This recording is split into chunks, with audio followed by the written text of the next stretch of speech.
Lánàdì tó bínú sí wó. Ẹ̀wọ̀n lánà tó bínú sí wó. Ó bínú yàtá. Ẹ̀wà wòjà ní láfíà yìí. Onídòdò.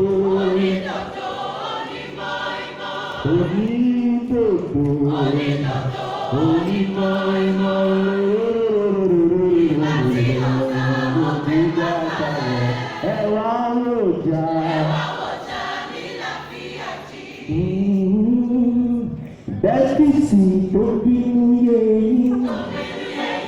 Ẹ̀wà wo bẹ́tìsì tó bínú yé yín. Lára ìsàn abínú àdá. Ọjà ni ó sì kí ìwò onídòdò. Onídòdò onímọ̀ ìgbà tí ó kà òwe bàbá ẹwà òjà.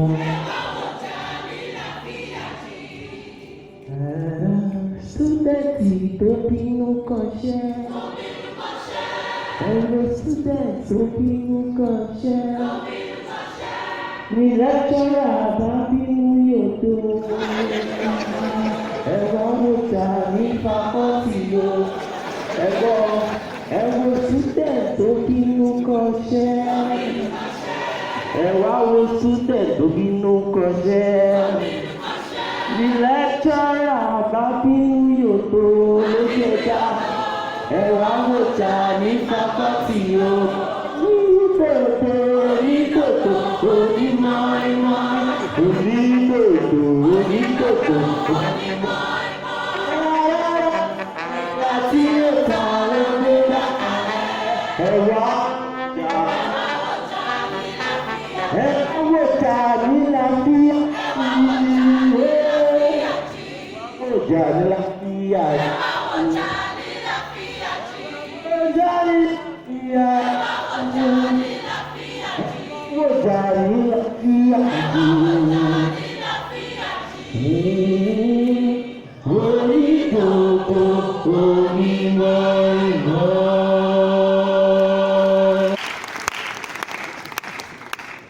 Students of Amusement of Creative Arts.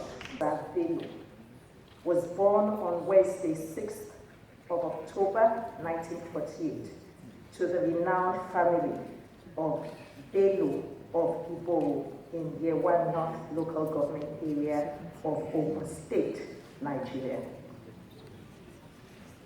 He attended the Yewa College, where he obtained the West African School Certificate in the Grade 1 Division. From there, he proceeded to the Technical College, Ibadan, now known as Ibadan Polytechnic, in 1968, where he obtained an ordinary national diploma in mechanical engineering. Thereafter, he proceeded to the University of Ife, now known as the Obafemi Awolowo University, Ile-Ife, to study chemical engineering.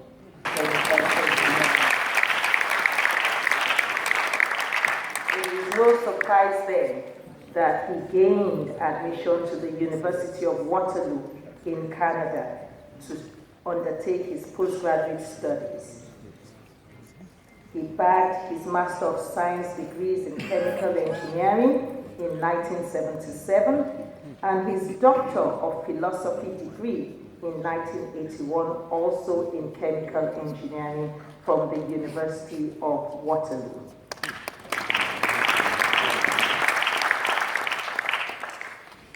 His early career started with the mandatory National Youth Service Corps, the National Youth Service Scheme in 1975, and he undertook his primary assignment at the Northeastern State Ministry of Commerce and Industry, Maiduguri. For those who do not know, there was a time that there was a Northeastern state in Nigeria. This was before the creation of additional states in 1976. He also had a stint at the Federal Ministry of Petroleum Resources as a petroleum engineer.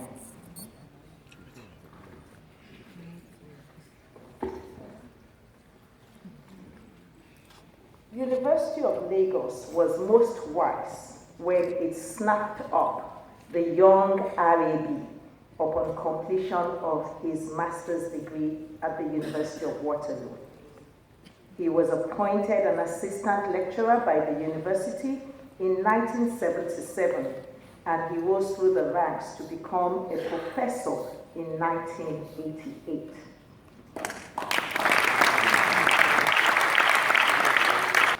As though the department were waiting only for him to be appointed professor. A year later, he became the head of the Department of Chemical Engineering, and the university soon realized that he had a lot to offer it. In 2003, he was appointed the chairman of the Human Resources Development Board, and he remained in that capacity until 2009. In 2010, he became the Deputy Vice-Chancellor, Management Services, and he remained in that position until 2012, when the then Vice-Chancellor, Professor Ade-Ajayi Auditorium, passed on pretty suddenly. He therefore had to step into acting capacity, a position that he held from May to November 2012. On the 10th day of the 11th month of 2012, he resumed in office as the substantive Vice-Chancellor of the University of Lagos.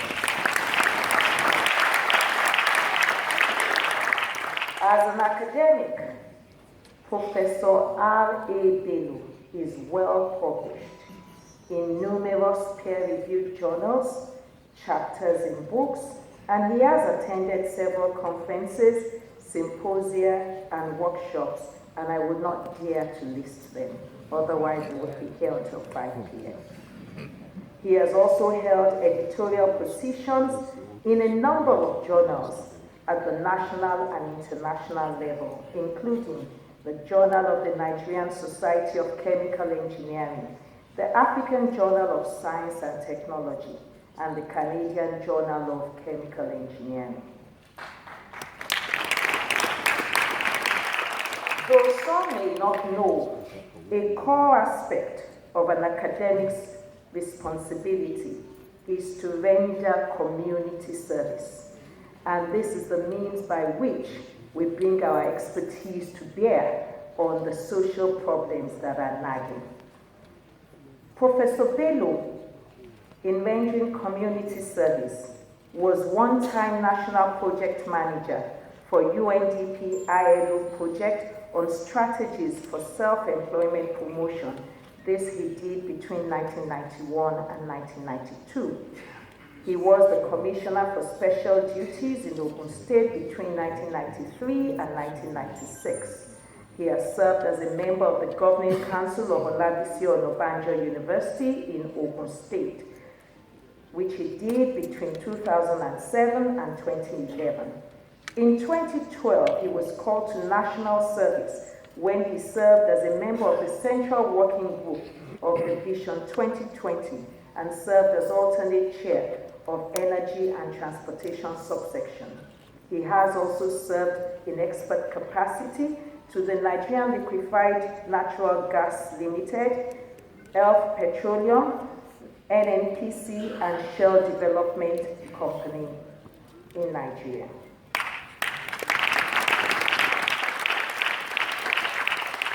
In his tenure as Vice-Chancellor, it is important to note that his ascendancy to office came suddenly after the demise of a beloved Vice-Chancellor of the university.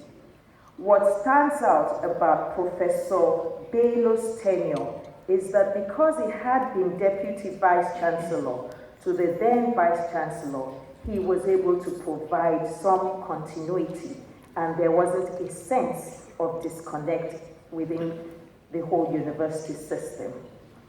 He was also soon faced very early in his years as Vice-Chancellor with managing the crisis that ensued after the change or the attempted change of name of the University of Lagos to some name that I would not mention.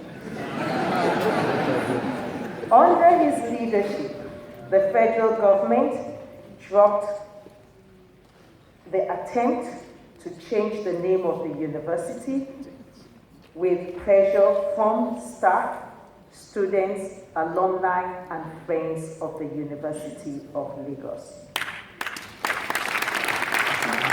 On assumption to office, he came up with a 25-year strategic plan for the university, aimed at repositioning the university to make it a university of first choice and the nation's pride indeed.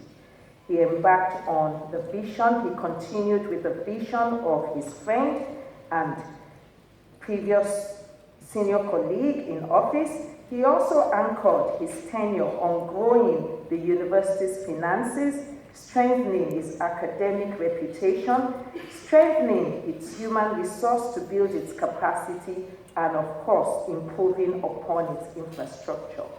There is a lot that speaks to the ingenuity as well as the doggedness of Professor R.A. Bello in pursuing these goals.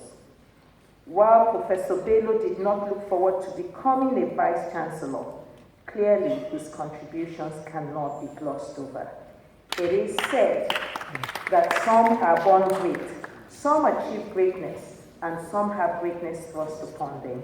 Professor Bello doubly or triply was born great as the firstborn of his parents, achieved greatness, and he did have greatness thrust upon him. But throughout, he has carried the status and continued in the discharge of the related responsibilities in humility, with integrity, and patience. He is married to Ade-Ajayi Bello, and the marriage is blessed with 4 children who are professionals in their own right, amongst whom are chemical engineers, architects, electrical engineers, and microbiologists.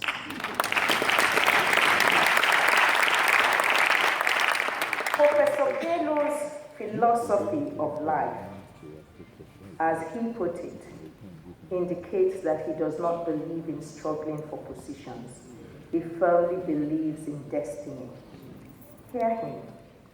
I take things as they come. It is not that I am not ambitious. I look at issues. I believe in destiny. I believe everyone has a destiny to fulfill. However hard you run, things will take shape.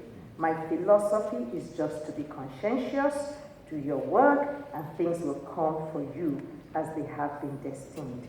That is how I have lived my life.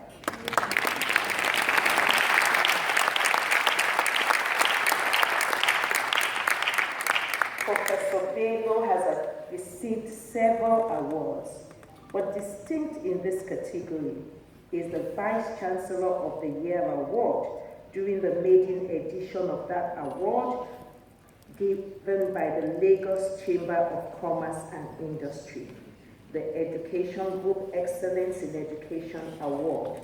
And only 2 Fridays ago, he was conferred with the honorary alumnus status of the university.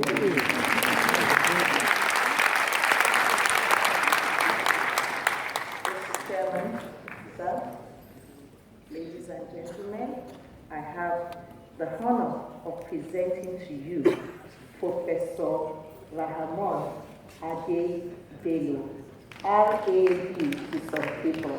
Thank you very much. Working the vision on behalf of the theme of autumn. Mr. Chairman, sir, the very first question we will ask is, what was the motivation for this book?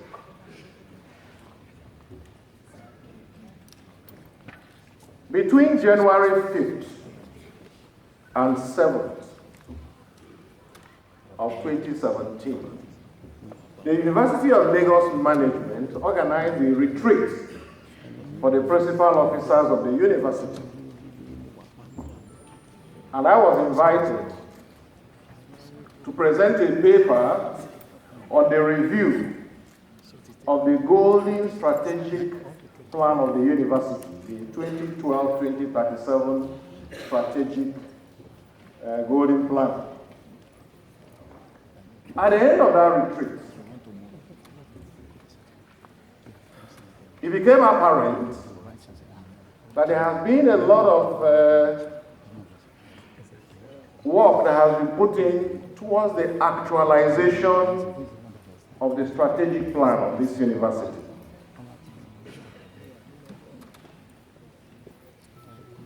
We saw series of reforms. We saw series of innovations. And we saw series of activity projects that have been put together under the able leadership of Professor Rahamon A, Bello, Ade-Ajayi, as is fondly called by his peers. There was therefore the need for us to document these major areas in the life of this university. And therefore, in April 2017, we approached the Vice-chancellor and sought his permission to begin to put together a book that will cover his tenure with respect to the innovations, the reforms, and the projects that he has been able to put together. The normal Professor Bello was a bit hesitant. You know, he's not used to a lot of publicity. But we egged him on. We had no choice than to go to the registrar and secretary to council of this university, who has a repository of knowledge as to the goings on in the university. And there we have Dr. Mrs. Taiwo Ade-Ajayi as a member of the team.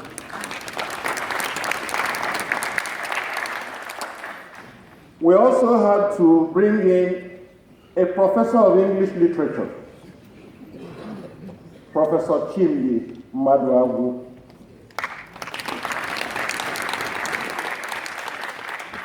Furthermore, we needed a mass communicator, and we had to incorporate the current head Department of Mass Communication, Professor Abigail Ndisika.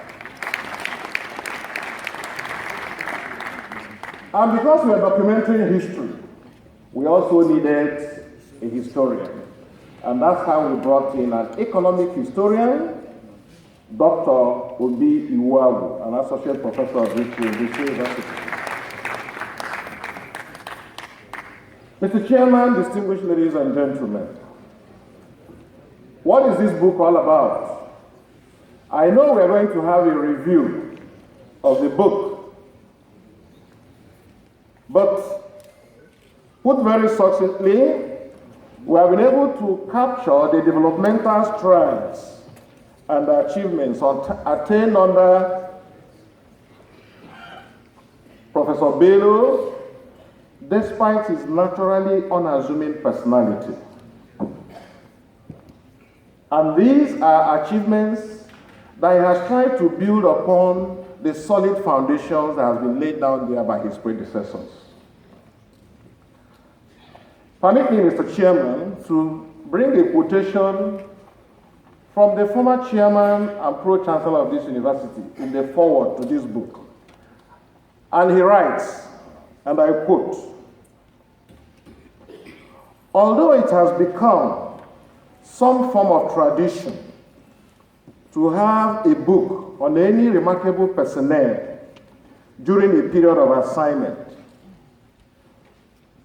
this particular book is distinct because it's not just a book, designed to fulfill all righteousness, but one that documents rare and innovative administrative strategies that can be of immense importance to future academic administrators. Were there challenges when this was being put together? Yes. I must say that documenting the achievements of a man like Professor Bello with the various dimensions in his personality has not only been exciting but very challenging. The team worked very assiduously in order to ensure a well-documented report of Professor Bello, while he occupied the exalted seat as the 11th Vice-chancellor at the 11th floor of the Senate building of this great institution of learning. Mr. Chairman, distinguished ladies and gentlemen, we are still going to have a review of this book. And therefore, since it's just a word, let me at this juncture acknowledge the Vice-Chancellor, Professor Rahamon Bello, for granting us the permission to undertake this project. I think he deserves a round of applause for that. And he was supportive at every stage of the work. He was always available despite his very tight schedule to help whenever we met a stumbling block. And I must relate that when the book was put together, the last assignment we had was choosing a title for this book. I still recall all the communications we had on trying to get an appropriate title for this book. At the end of the day, Professor Bello guided our discussions, and I can tell you that we even had to do a vote. And at the end of the day, the yes had it. And today, working with this. Let me acknowledge the immense contributions of the indefatigable team of the management and members of council of this great university who gave us the opportunity and granted audience to the team. We also want to appreciate the directors, the heads of departments, members of the staff unions, both ASU, SANU, NATS, NASU, and the student bodies that assisted us towards the documentation and production of this book. I must also not fail to acknowledge the research assistants, Theophilus, Derry, Adekoya, Winner, Kelechi, and Babatunde Additional, as well as Abimbola Oyari. Mr. Chairman, sir, I must state publicly here that for any shortcomings you have in this book, please hold the team responsible for it and not Professor Bello. At this juncture, distinguished ladies and gentlemen, I want to finally conclude by saying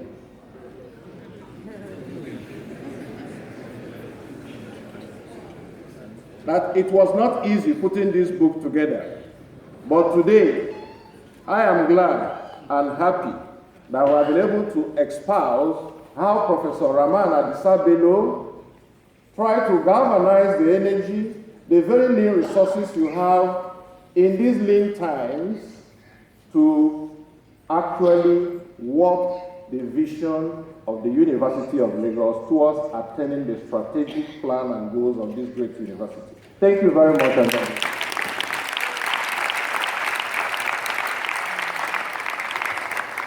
Who had spoken before me. Mr. Chairman, you took us through a very thought-provoking short address in which you looked at the educational sector in the country. You know, sir, that you and I are struggling to see what can be done about it. It is our prayer, our wish, that we succeed and that we're able to achieve the issues you raised before us here.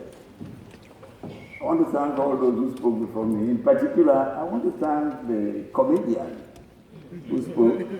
She did say that she had given up academics for marriage, and I want to make an offer to her. And that offer is that I offer my services free of charge. Each time she gets pregnant, she should let me know. I will deliver her baby free of charge, with the proviso that those babies will attend the University of Lagos. Right, Mr. Chairman, the book I have been asked to review was written by 5 persons. Their names have been stated by one of the previous speakers here. The book is essentially a narrative of what transpired at the University of Lagos between the years 2012 and 2017, when Professor Rahamon A, Bello, popularly called RAB, served as the Vice-chancellor of this great institution. These persons who wrote the book occupy sufficiently high positions in this university, and they include an incumbent registrar. They are persons who worked closely with the Vice-chancellor, and therefore their account can be regarded as credible when we can rely on them. The burden of the book is a narration of the inclusive administrative style of RAB. His unassuming, his self-effacing mien, and his quick grasp of fundamentals that are required to make a place function. And I invoked these sterling attributes to enable him to work the vision of the university. Please remember that that word is work, not work. It is W-A-L-K, not W-O-R-K. And that is the first enigma of the book. From its very beginning, the would-be reader is arrested by a preface and a foreword, written by no less a personality than Jerry himself, the immediate past Pro-Chancellor and Chairman of the Governing Council. And it's crafted in such a manner and so convincing that the appetite to devour the book is generated, and that appetite is only satiated at the very last page of the book. RAB himself, the great Vice-Chancellor of this university, is seen taking a walk on the maroon color, and maroon, I observed, is the color of this our great university. The maroon color cover of the book, with the Senate building fading at the background. The book is written in prose and is largely free of irritating and annoying spelling errors and grammatical errors. Therefore, it is easy to read. There is also a good indexing so that you can have cross-references. It has an ISBN number and is copiously adorned with expertly snapped beautiful photographs that enhance the veracity of its content and douse the tension created by the passion of its writers. One of the photos shows that RAB, our Vice-Chancellor, is not only blessed with wit and brain, he's also blessed with children and grandchildren. We commend the University of Lagos Press for doing a good job with the printing of that book. There are 8 chapters in the book, spread over 320 pages, and each chapter commences with a quotation from global literature and from international affairs. Mr. Chairman, as appropriate as these quotations all are, I would have wished that some of them came from some of the great minds that have worked on the grounds of the University of Lagos. I am referring to the Enin-Jokos, the Taslimi Elias, the Chukwu, the Ade-Ajayis, the Horatio Thomas, the Felix Dosekuns, and the Ayodele Awojobis, to mention just a few. However, the chapters are strongly enriched by the frequent recall that was made to direct oral contributions by the Vice-Chancellor and other principal officers of the university to the various issues under consideration. Let's very quickly look at the chapters one by one, very quickly. Chapter 1. And a lot of the things that will be said would be repetitions of other speakers, because as you know, we are all talking about the same fine gentleman. Number 1, chapter 1, the introductory chapter describes the early life of Rahamon, how the destiny that was his to lead by example as the first son of his parents placed him on a course, on a trajectory, and how providence and fate led him through a tortuous path to his ultimate destination. Certainly, going through an ordinary national diploma from a polytechnic in Ibadan, and without A-level from a higher secondary school, could not have been regarded by many as a pathway to a first-class honors degree in chemical engineering, followed by a master's and then a doctorate, all in the same branch of engineering. But that was the story of Arabi, and indeed, that was how it all began. What was the magic?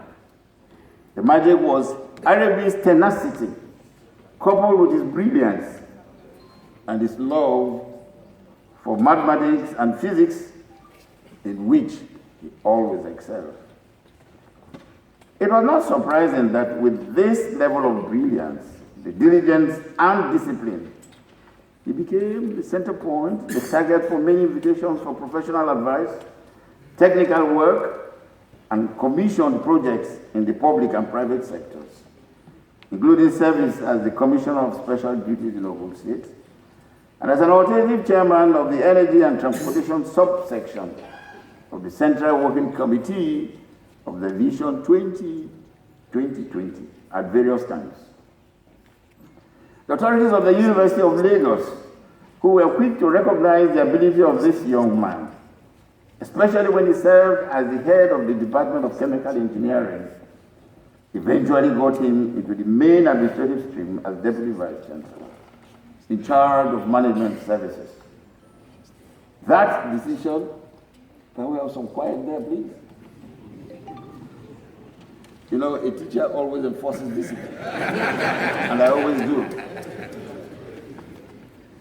That decision paid off as Arabi became the undisputed choice for the position of Vice-Chancellor, when the university found itself grappling with two very serious situations. One, the loss of the then incumbent Vice-Chancellor, Professor Nimi D, and the announcement of a change in the name of the institution from University of Lagos to something else. Mr. Chairman, the less said about that event, the better. But even with that, let me say, I was in a rage. I phoned Oye, I don't know if Oye is here, Oye video was there, and I was fuming. I phoned Sonny Chukwu, I phoned so many persons, and we were told that the matter will be handled. We thank God that the matter has been handled and it is resting where it is due to rest. In electing Arabi in 2012 as the Vice-Chancellor of the university, the year of the institution's 50th anniversary, most people in the university were of the view that he had the discipline, he had the level-headedness, and the administrative sagacity to lead the university through those very difficult times. That chapter 1 ended with some description of Arabi as a family man, how he spent time with his lovely wife, who is here with us, and their 4 children, and the responsibility his children had then, which was to compel him to try and take some rest and to relax sometimes. We then go on to the contents of chapter 2. Chapter 2 contains information on the contribution of the Vice-chancellor in the area of academics and research, and records that this is probably Arabi's greatest achievement. Not surprisingly, therefore, the chapter took 67 pages to cover. From the reactivation of the moribund academic programs, the reintroduction of new ones, to the establishment of research outfits, right up to the invigoration of postgraduate education, the story was the same. Profound success that pulled the University of Lagos to a higher level of scholarly activities. It is not my intention, Mr. Chairman, to imperil the joy that the reader would have going through this chapter by saying too much. But then, I must draw attention to the ingenuity of Arabi in resuscitating the graduate assistantship program by which the university was able to grow young academics to replace the aging crew. Then chapter 3. The opening quotation from Adlai Stevenson, which says, "Bad administration, to be sure, destroys good policy," set the tone for the chapter on administration, as the chapter describes how the Vice-chancellor, using his wisdom and understanding, and as his chief executive, could wield the many sections of the management of the institution to function as a coherent body without friction. Reference is also made in the chapter to the UNILAG Golden Strategic Plan, which was devised by Arabi himself as Deputy Vice-Chancellor and members of council under the late Deacon Gamaliel Onosode. Chapter 4. In the 4th chapter of the book, the attention of the author shifts to physical planning and infrastructure within the university. The chapter reports that in reaction to the age-related infrastructural decay in the university decided, and I quote, to provide adequate and well-equipped building infrastructure for use in classrooms, in offices, in laboratories, lecture theaters, libraries, hostels, and staff quarters. Accordingly, the chapter contains an extensive list of structures that were either constructed or renovated during the Arabic Vice-chancellorship with funds from various sources. Chapter 5.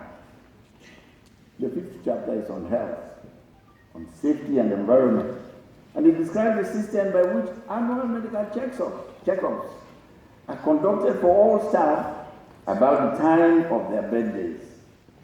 Safety and environment issues are also highlighted with a description of the UNILAG conservation zone where animals, especially monkeys, those without the pox anyway, are encouraged to live in their natural habitat.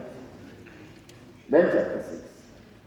In the 6th chapter of the book, the very important issue of welfare of students and welfare of students and staff members of the university community is addressed. When he came in, there was a proscription on the students' union movement. I lifted that proscription and also went on to renovate the students' hostel down, and then also went on to implement the on-campus staff housing scheme. Mr. Vice-Chancellor, you will remember that we at the College of Health and the College of Medicine have told you, we've congratulated you on that, and told you that we are coming knocking at your door on that matter. You have promised us.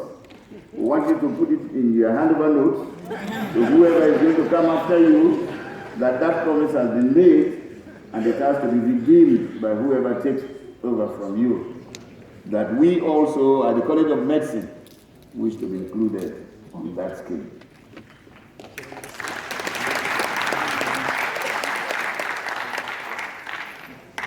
chapter describes in details how Arabic paid particular attention to welfare issues of students and staff, to the admiration of all the unions on campus.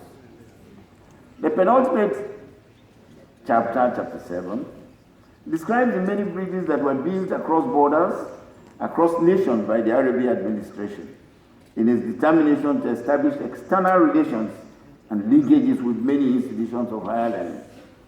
It also gives account of the dividends that have since accrued to the university from these actions.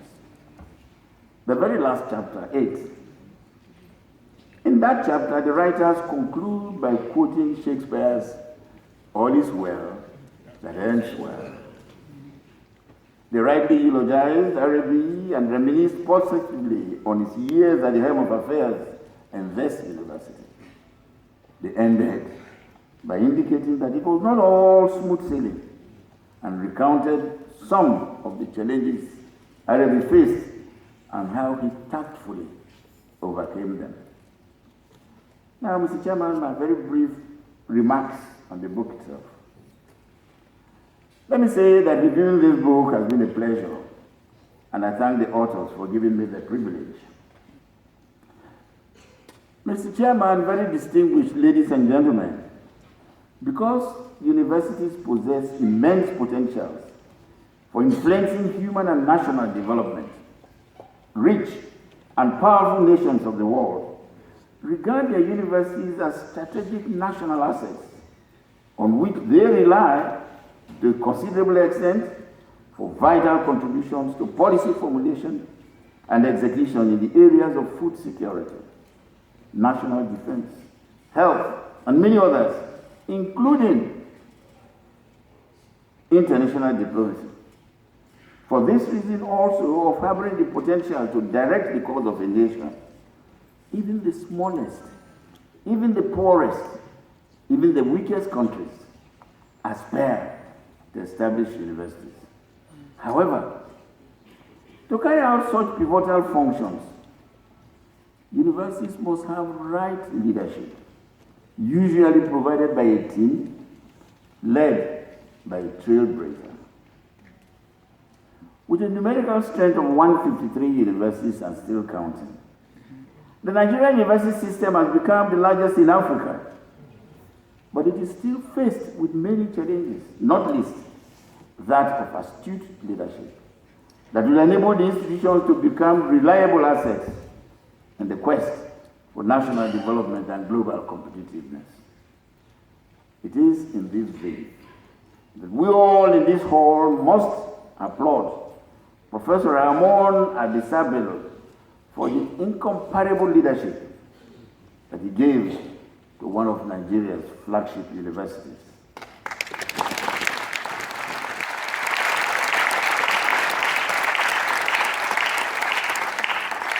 Similarly, our congratulations go to the authors of the book for the chronicle of events, as such accurate documentations serve as valuable repositories for the guidance of future leaders. Therefore, I recommend this book to all and sundry, especially those with interest in higher education. I do so, Mr. Chairman, because I know that at the end of the reading of this book, a deep breath will spontaneously impose itself on every reader, making him or her to come away with the conviction that Arabi, the 11th Vice-chancellor, to occupy the 11th floor of the Senate building of the University of Lagos, is a remarkable man indeed.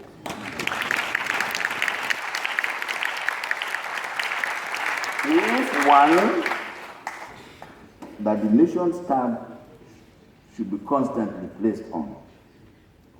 Finally, before I take my seat, Mr. Vice-Chancellor, Mr. Chairman,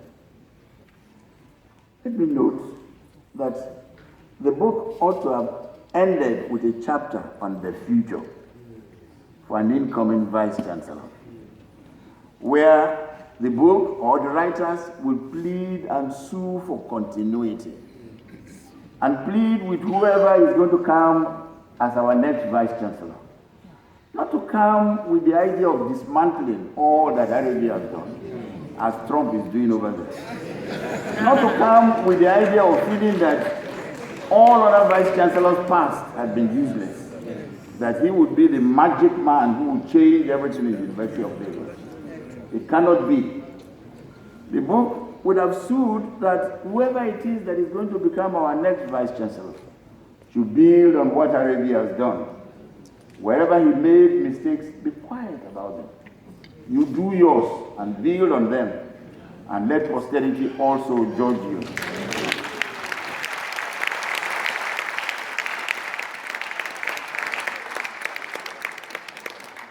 I say so because, yes, Arabia has done wonderfully well for us. But he's only human. He couldn't have solved all the problems of the University of Lagos. Mr. Chairman, sir, I observe, walking the shores of the university, that our embankment is collapsing.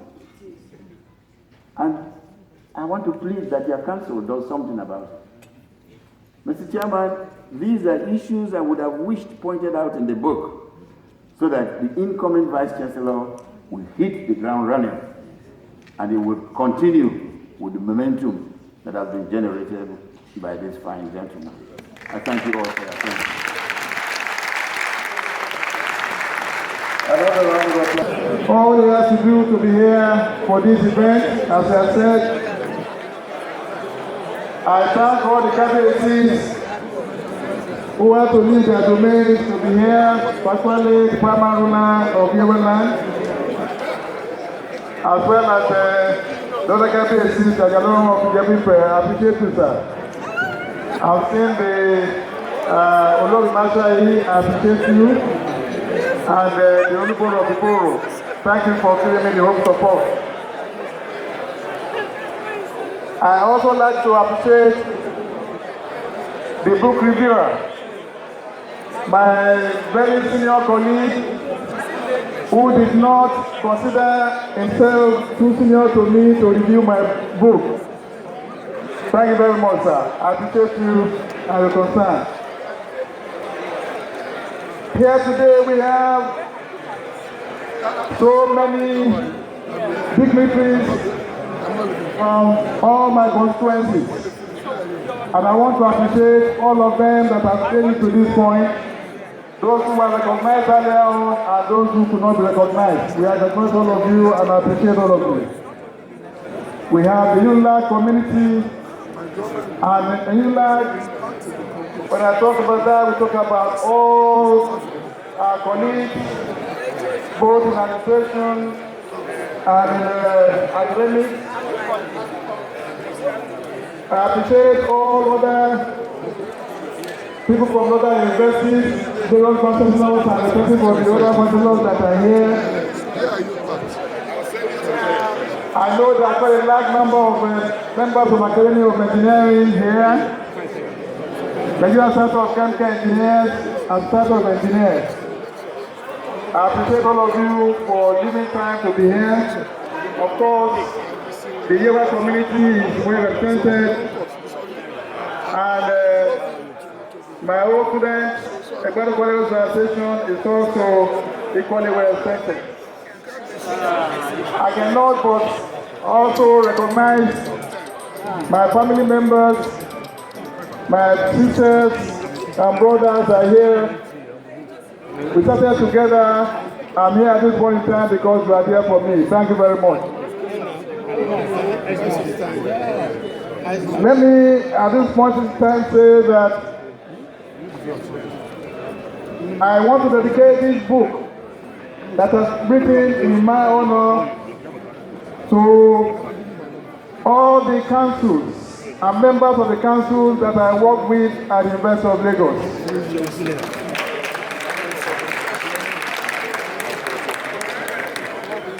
I've had the privilege of working with 3 councils.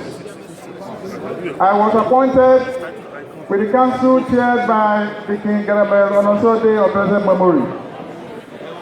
It shaped what we are seeing today as it created the university must not just be a glass house, but be a house that mirrors the society. He handed me over to another council chaired by the quintessential Professor Jerry Ghana, who also shaped us in ways that you are seeing in the book effectively. He was so committed to getting this university up, and we could see his handiwork. Part of it is the presence here today of the former Assistant Secretary of Trust Fund, Professor Bogoro. We thank you very much for being here. He was a great supporter of the University of Lagos in some of the projects that we have been able to carry out. And the third council is now the one that finally received me and I hand me over to my community under the chairmanship of Dr. Olawale Babalakin. Thank you very much, sir. The three councils have given the enabling environment for what we have in the book, and the book has attempted to capture what we have been able to achieve over the 5 years. As the lead authors mentioned when he came to the podium, there were various authors who came to the fore to write something about my tenure. I did not give most of them the opportunity to do so because, as Professor Chukwu mentioned, I'm not the type that like to just keep publicity over us. I like people to remain and send us and see us the way we are. But when Professor Chukwu insisted and convinced me beyond doubt that there's a need for this, I have to agree with him. Thank you very much for insisting and convincing the need for this. I now can share your view that there's a need to record what we did in the 5 years, and I'm happy we are able to do so. Going forward, I believe the University of Lagos is great.